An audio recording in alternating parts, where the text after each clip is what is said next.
I think what's important to talk about here is like when we speak about the performance over being skinny, performance over fat loss.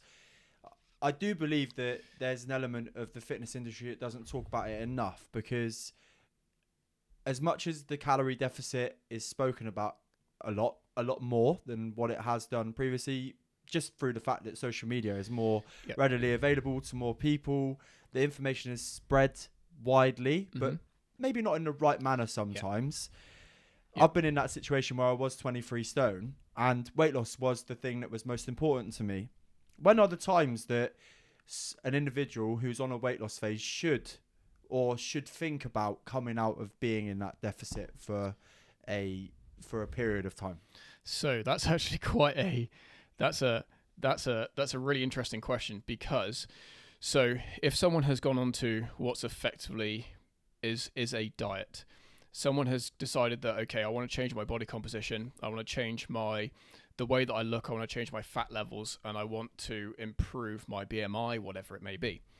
So the start of that process would obviously then be them jumping onto a diet. Now, the unfortunate thing with almost every single diet that's available out there is it comes with quite a fatal assumption in the fact that you are ready and you are actually in a position to be able to take on that diet. Now, the reason that I would change that and not allow that to happen and not allow that diet to actually go through is basically if kind of one or two things are there. One, it completely conflicts the actual performance side of stuff. So it doesn't provide you what you actually physically need for your current goals physically. The second reason is basically you're already not meeting the health demands of your nutritional intake.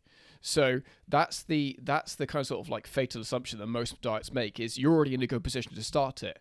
Because effectively what a diet is it's a manipulation of what you're doing with your day in a direction to basically change an aspect of your physique. So in order for that to actually physically happen, you have to be in a healthy position in order to be able to get the most and the biggest benefit out of that diet and out of that actual development. So the first place I would always start with someone to make sure that they're actually in a really good place, regardless of their BMI, their body composition, the way they look, whatever as well, is actually focus on the health aspects. And 9 times out of 10, often focusing out of them actually gets them going in the direction they want to be going into anyway as well, because their body just feels better, runs better, is fueled, has just got the stuff going into it that needs to be going into it. We're talking like sleep, hydration, all of those things. Yeah. So there's actually 4 big main ones that kind of sort of come into play with this as well. And the 4 big main ones I use are actually a combination of things as well, and they actually don't really touch on too much on the nutrition side of things. So the first one is actually basically like a kind of like a fruit and veg element. Okay, so basically it's all the micronutrients, like getting those into your day. It's making sure that you're going to get a good variety of those. You ideally basically want 5+ of those. So just crank them up, get them in as much as you can.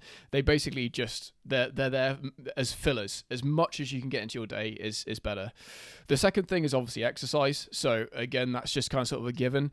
There's that side of stuff is basically more to do with your muscular health, and muscle as an actual kind of organ of your body is very, very crucial when it comes to health development. It helps us it helps with your insulin sensitivity. Effectively, it becomes insulin sponges. The more muscle mass you have on your body, they're like insulin sponges, so they help you deal with your blood sugar levels, all that kind of type of stuff as well. So there is that side of things as well. So the training is an important one as well. So number 3, and these are the 2 obvious ones, okay? So obviously if you smoke, reducing your smoking down, and alcohol consumption, controlling your alcohol consumption as well. So anything that can negatively impact your body, that goes the same things for obviously like recreational drugs, all that kind of type of stuff as well. Yeah. So anything that would negatively impact the processes of your body as well, obviously reduce those down or get rid of them entirely. And those are the kind of sort of like the really, really big kind of sort of key things to kind of sort of look at as well. So the 2 additions that generally I tend to put on top of those 4 are actually water and protein intake. So water intake, you're looking at probably bare minimum 2 liters for the vast majority of people in a day. Ideally, you really want to try and exceed that, particularly if you're training. So, and if you're a sweaty bastard like me, definitely for sure. Yeah. So 2 liters for minimum for sure. Definitely. Harry needs 5. Yeah. So yeah. So but if you've got a gym session that day, it definitely should be up at 3. It should be 3.5. So you need to kind of sort of get that element up as well.